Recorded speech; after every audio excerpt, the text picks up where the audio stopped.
everyone. This is Krishnan, and this is my project, Crypto Matching Engine. Crypto Matching Engine is the core of cryptocurrency exchanges that it fairly matches between different buys and sell orders. It is inspired by REGNMS principle as the engine enforces price time priority.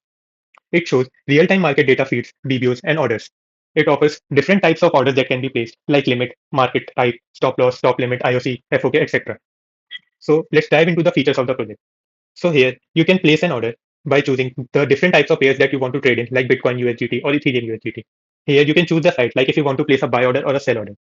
Here you can choose the type of order. In the quantity, you can place the quantity and the price.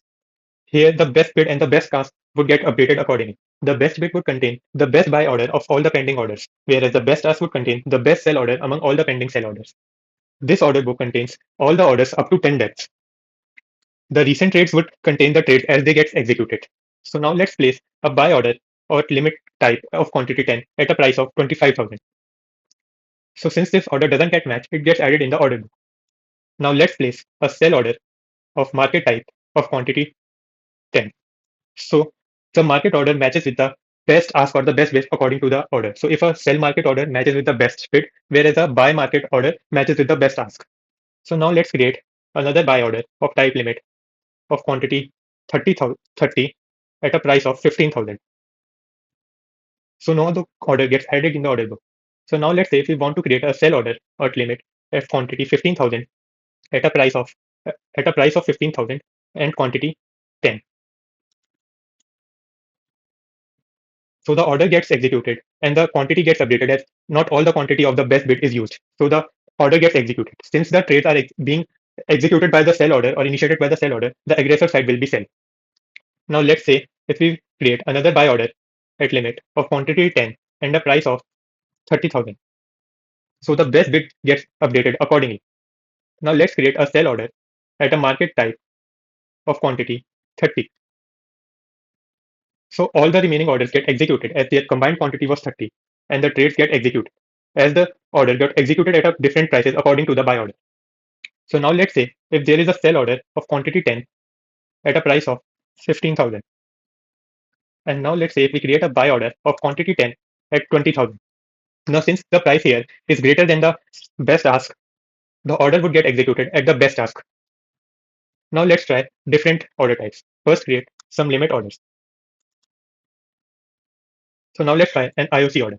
IOC order is an immediate or cancel order in which if the quantities of the orders are partially filled, they are executed and the rest quantity is cancelled. So here the best bid is 15,000 at a quantity of 10. So if we create a sell order at a greater quantity at price of 15,000, so the order will get executed here with only quantity 10 and the remaining quantities gets cancelled. Similarly, let's create one more limit order of quantity 20 at a price of 25,000, the buy. So the order gets added here. Now let's execute an FOK order. So an FOK order is an order in which if all the quantities are satisfied, then the order gets executed else the order is cancelled. So now let's add 30 quantity at a price of 25,000. So since the quantity was greater than the available quantity and since it didn't get filled completely, so it didn't get executed. Now let's say we create a quantity 10 and 25,000. Since now the complete quantity was filled, the order got executed. Now let's place a stop limit order. So a stop limit order is an order in which when a stop price is triggered, the order gets added in the order book at the limit price.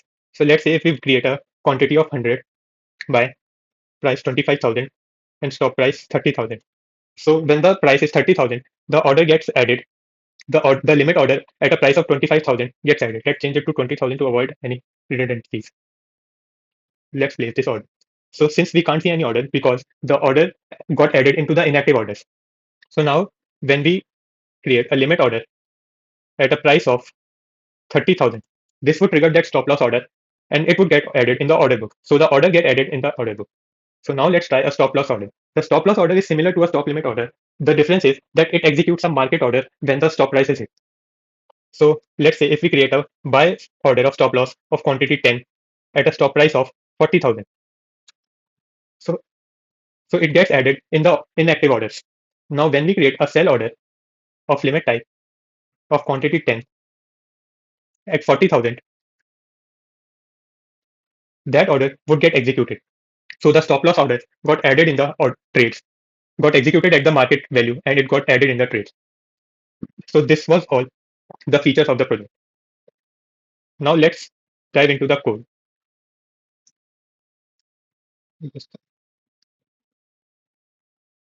This is the code structure of the project.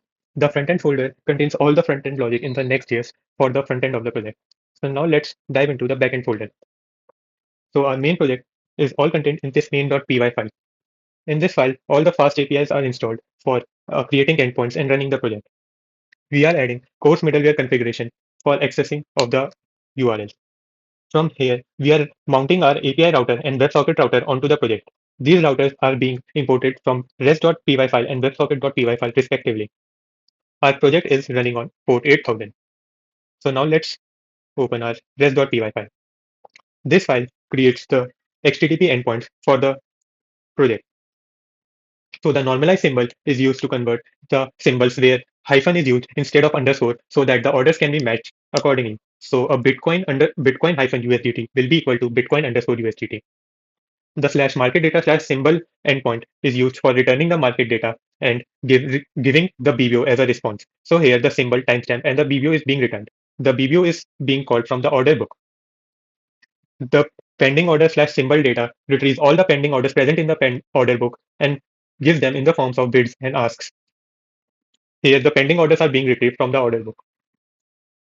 The post orders URL is used to post orders onto the project. So let's say the orders, the form of order should be ID, symbol, site, like if you want to buy or sell, the order type like limit, market, stop loss, etc., quantity, price, stop price, timestamp. Then we will process the order. If the order gets processed and gets matched, then it would return a trade, and those trades would be added in the trades. And then we would return all the trades and the remaining orders and the order and its remaining quantity. And if the remaining quantity is greater than zero, we will add it onto our order book. The slash trade slash symbol retrieves the trades in the particular symbol pair. The market data slash symbol retrieves all the market data up to 10 levels of depth. Now, although HTTP endpoints are great for sending and receiving data, they are not very fast in terms when there are a large number of orders. So that's why we use WebSockets. WebSockets adds real-time functionality to our trading and matching engine. Clients can subscribe to live updates like market data, trades, and pending orders and receive data instantly. HTTP has to send multiple GET requests to get the data again and again whenever there is some change. It takes more bandwidth and it is highly CPU intensive and it is slower. Whereas the WebSocket doesn't require a GET request to retrieve data. It sends data on its own whenever there is a change in the data. It is of higher frequency and it can stream data very efficiently. Here we are importing a WebSocket manager. WebSocket manager is used for broadcasting messages to specific channels. It is used to decouple raw socket handling logic from business logic. Here we are storing active connections for market data, trades, and orders. The normalized symbol is similar as the normalized symbol function in the rest.py file. The broadcast market data will be repeatedly sending updates to the user. It retrieves the order book from the matching engine and the BBOs. It creates a response in the form of market data where all this data is stored. Then it checks which all connections are disconnected. If those connections are disconnected, then it wouldn't send data to them. It would only send data to all the active connections. So we are creating a disconnected array in which all the connections which are disconnected are added to it. And later those connections are removed from the active connections. This endpoint retrieves the market data like pending orders and BBO. The WS slash trade symbol, this endpoint retrieves all the trades that have been executed from the order book. This endpoint is used to retrieve any pending orders if there are any in the order book.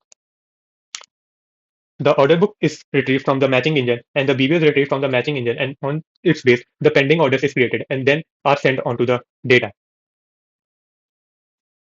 The WS slash test is just used to test the WebSocket endpoint. Now, the WebSocket Manager is used for managing real-time communication across multiple channels. It is modular as it creates channel subs for separate messages. It connects it connects different subscribers to different connections on their requirements.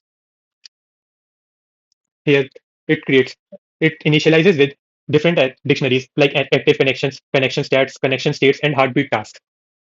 The connect function connects to a new client whenever to a specific channel whenever there is a request. Then it adds the connection into the heartbeat task where it where it is sent data continuously. Disconnect is used to cancel the client's heart and remove the client from the array. Send message is used to send any message to the client.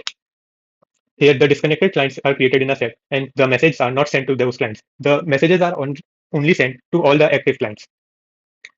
The heartbeat function periodically sends the heartbeat messages to all clients. Here, it sends a heartbeat message to all clients in 30 seconds. The get connection stats actively updates and returns the total connections, active connections, and connection details. The broadcast market data is used to broadcast that market data to all the clients in a channel. So it returns the type as market data, the data which includes BBO, pending orders, etc. The broadcast rate is used to return trades to the client. The broadcast order is used to update the clients if there are any orders being processed or not. If an order is posted, then it broadcasts it to the client. Now Redis under this file is used to initialize a Redis connection pool. It converts an order object into a JSON string for parsing or for storage. This file stores the data onto the Redis server for caching, so that whenever we restart the server, the data doesn't get lost and it can be retrieved from the Redis cache. The serialize order function serializes an order to JSON. It converts an order object into a JSON string for storage. Deserialize order retrieves the data from the Redis and converts it back to an JSON format. The save order book saves all the orders and the order book into the Redis so that they can be retrieved whenever the server is restarted, so that the data doesn't get lost and it creates persistency and consistency in the project. It uses LRU cache for retrieving the data. The load order book retrieves the data from the Redis cache. The save trade function is used to save any trades which are being executed onto the Redis so that they can be retrieved. Redis sends the data onto the server sends the data onto the Redis in batches so that multiple commands can be sent together for reduced round trip time. Get recent trades is used to get the recent trades which have been executed. So this is the Redis file which is used for adding persistence layer to the project so that whenever there is a restart in the server, the data doesn't get lost and it can be retrieved. So it follows two-way process in which first the data is being sent to the Redis to be stored and then the data is retrieved from the Redis caching.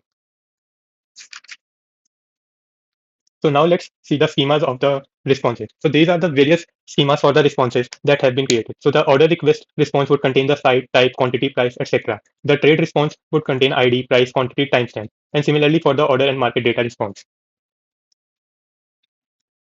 Now let's move on to the main part of our project, which is matching engine.py file. So the matching engine py file, it is the engine which is used to match multiple orders or process order and adds them to the order book. So it initializes an order book in a dictionary in the form of string where the dictionary where the keys are symbols and the order book contains the orders. It also contains subscribers for symbol, and for each symbol it contains the list set of subscribers. It uses Redis to avoid any data loss during the server restart. The get order book function is used to get the order book from the order book data. So it first checks from the Redis if the data is in Redis, so it retrieves the data from the cache of the Redis. Otherwise, it retrieves the data from the order book. The process activated order function is used to process all the activated orders. The activated orders are those orders which were first inactive, like stop loss, stop price, target and target profit, which gets activated when their trigger price has hit. So they are being activated here, and then they are being processed here. So here an empty array of trades is created, and the order book is being retrieved. If the current order which triggered the inactive order will match it, if the order can match with the current order, so then we will execute. The can orders match function checks if both the orders are of same site, then it returns false as the buy order can't match with the buy order. And if any one or both orders are of market, then they get executed as they match with the price that's being executed at the market price. Then it checks if the inactive order was a stop limit order, then it checks if the current order's price is greater than equal to its price, then it would match with the order as the order gets executed. Then it returns true or false. And on that basis, the orders are then it returns true and false. And if it is true, the orders match, it gets added in the trade, and the trade quantity will be the minimum quantity of the activated order and the current order. And then that quantity will be subtracted from the activated order and the current order. And the trade would get added into the trades array. If the activated orders quantity is zero, so we will remove the order. Else, if the orders quantity is not zero, we will add the order into the order book. Like here, if the activated order dot quantity is greater than zero and it is of limit type, then we are adding the order into the order book. Else, if it is of market type, then we are not adding into the order book and removing it. The process order is used to process any order with concurrent execution. So it creates a loop where multiple orders are being processed simultaneously. So it creates batches to run. It sends it to the process order sink where the batched orders will be executed concurrently and the orders are being sent. The process order sink is used for synchronous order processing for thread tool execution. Here we are retrieving the order book and again we are creating an empty array trades. If the order contains the price and then we check for activated orders, then we will call for now we will check for all the inactive orders. If the current price triggers the inactive orders, they would be added in the activated orders. And for each activated order, we can check if it matches with the current order, then we would add it into the trades. If the order quantity is already zero, then we would return trades. Else, if the order type is of limit type, then we would check if any existing order book can match the order, then we would send. If the order quantity is still greater than zero, we would add the order. Else, else if the order type is in IOC or market, where the remaining quantities are cancelled and they are not added to the order book, we just exchange the trades if there are any trades that occurred. In the FOK order type, if we will check a process FOK order,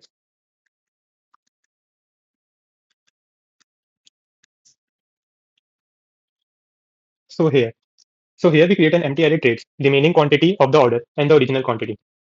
Now we'll check if we can match all the quantities of the order, and if they can be matched, they will be added to the trades. As else, all the matched orders and else all the quantity would get cancelled.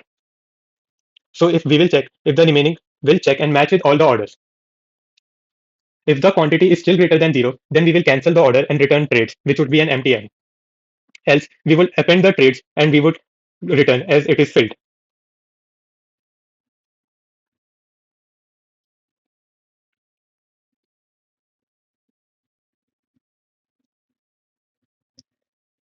So the process FOK orders checks if all the quantity can be filled, then it returns the trades, else it cancels the data. Else, if the order types are of stop loss, stop limit, and take profits, they are added in the order book. Process activated order sync is used for synchronous processing of activated orders and it processes the activated orders as similar to the function I told above. The broadcast updates is used to update the subscribers of all the data. It checks for the order book, and if the order status is filled, it removes it from the order, else it adds back to the order with the updated quantity. It retrieves BBO and updates the BBO too. The, the process market order functions processes the order and sees if the order book's best ask is still there, then it matches the order with it and returns the trade. Else, nothing happens as the market order doesn't get executed. In the process limit order, we check if the price of the limit order is greater than the best ask or best in the buy limit order. If the price of the order is greater than the best ask, then then the best ask becomes that and we add it to the and then we process the trade. As the trade is being executed, it gets added and then the remaining quantity gets updated. And if the match and if the matching order's quantity is zero, then that quantity is removed from the order book, else it returns partially filled. Similar for the sell order. So when even after all the orders being processed, if the remaining quantity of the order is still greater than zero, then we add it to the order book. And it sets its status to partially filled, else the order status is filled. Process IOC order is similar. It executes the order at the price which is given and doesn't add it to the order book. If remaining quantity is greater than zero, order.status will be partially filled, else completely filled. Process FOK order checks as we discussed this earlier. The cancel order is used to cancel an order. It checks for the order book, and if the order ID matches with the order, then it removes that order from the order book. And then it updates the data to the subscribers. Broadcast market data is used to broadcast the market data updates to subscribers. Similarly, trades and orders also broadcast trade updates and order updates to subscribers. The subscribe and unsubscribe are used to subscribe to a symbol or unsubscribe from a symbol. The get BBO function retrieves the BBO from the order book and then returns the BBO as a best bid quantity, best ask, and best ask quantity. The get order book function is used to retrieve the order book. Now let's move on to the order book file. Here we are defining two classes, one a price level and another the order book. The price level contains the prices, orders, and a total quantity of an order. In the order book, we create a dictionary for a price to a price level. So for a price of 80,000, the order would be added in its dictionary. For example, if the price is 80,000 and the price level contains the orders data, its price and total quantity. So the self.bids is used to store different orders of similar uh, self.bids contains bids is a dictionary which stores the orders to a particular price. For example, if there are two orders of 80,000, then those two orders will get added in the 80,000 key. Similarly for ask and order. The orders is a dictionary which is for order ID to orders. So for easy access of the orders and removing and adding of orders. We are using the dictionary data structure for big of one lookup time and easy adding and removing of data. The add order function, if the order is of stop loss, stop limit, and take profit, it gets added in the inactive order. Else, we check for the order. We check for the price levels. If the order of the similar price is there, then add the order to that price level. Else, we create a new price level and add the order to it. If the order side is of buy, we update the bids. Else, if the order side of is ask, we update the ask. So every time we post an order, if it is of a bid and ask, the bids and ask gets updated simultaneously. The remove order is used for removing order. So whenever we have to remove an order from an order book, we check for the price, and in that price, if the order is there, we remove that order from that price level. And if that price level's order, and if that price level is empty, then we delete the price level and update the bids and asks accordingly. So here, like you can see, we first call bids for price and levels, and for price, the like if you want to delete an order with a price of 80,000, we retrieve the keys 80,000, and for that we retrieve level dot orders, which include all the orders in the 80,000 keys. And then we check if the order ID matches with the ID of the order, then we remove that from the price.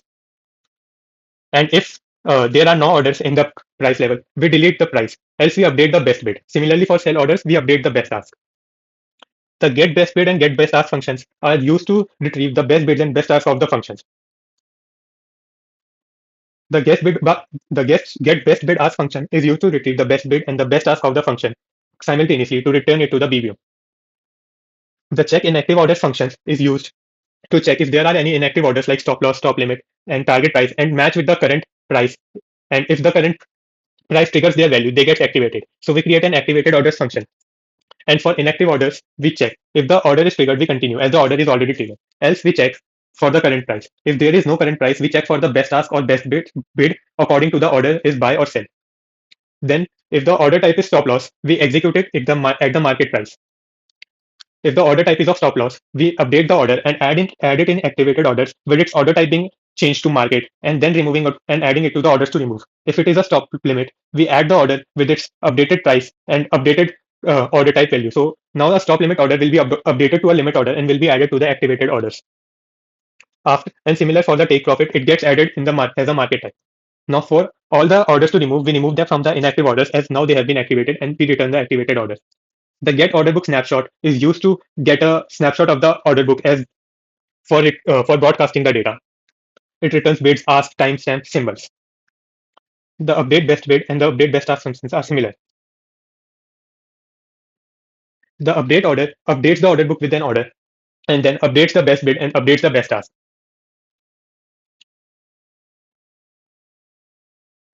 Now the get pending orders is used to get all the pending orders from the order book. It is similar to the snapshot function.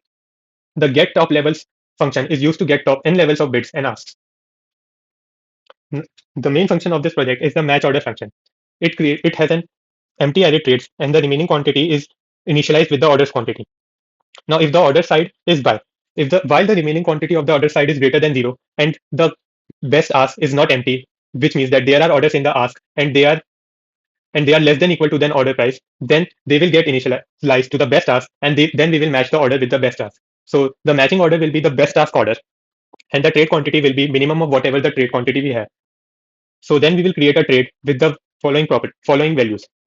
Then we will append the trade to the trades array and we will update the remaining quantity and matching order quantity. If the matching order dot quantity is less than 0, then we will remove it from the orders.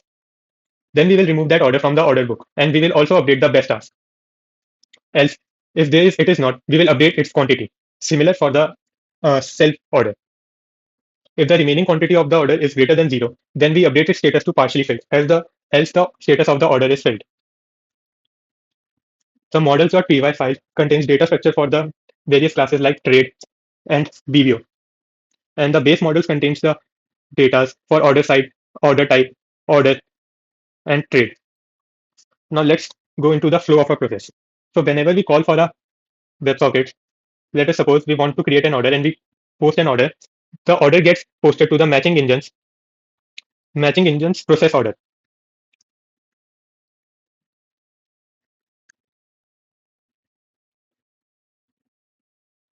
Yeah. So whenever we post an order, it gets called to this process order of the matching engine. Then the order is batched and then it's sent to the process order sync.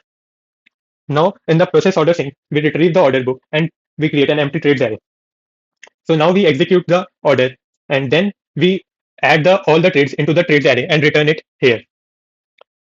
Now for now we add those trades into the Redis for easy caching of data later so that the data doesn't get lost. And then we later update the orders. We save the orders in the order book and retrieve the order book. Now in order book, when a match order function is called, like here when we called for the process order sync, it matches the order. If the activated order, if the when we retrieve the inactive orders, so let's say in the order book,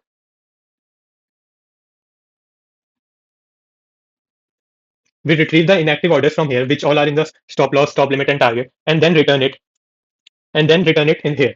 So if the activated orders is not empty, then we will process activated order sync. In this process,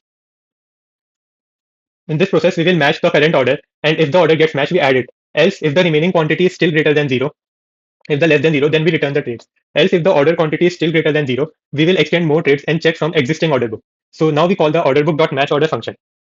So now the function comes to here.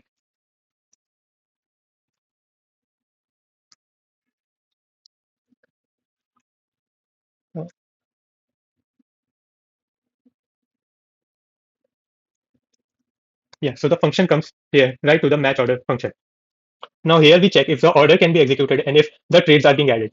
If the matching orders quantity is greater than is less than 0, then we delete that order from the order book here itself. Else we return the remaining quantity and trades to the matching engine. Now if the order quantity is still greater than 0, we will add it into the order book. Else we will return the trades. Now while adding, yeah, so here we can add orders to the database. So in this function, whenever there is an order, it will add that order to the, if that order is of type stop loss, stop limit, or take profit, it will add it into the inactive orders and return. Else, it will add it into the price levels accordingly. And then it will update the best bid and best ask. So this was my project. Thank you for your time.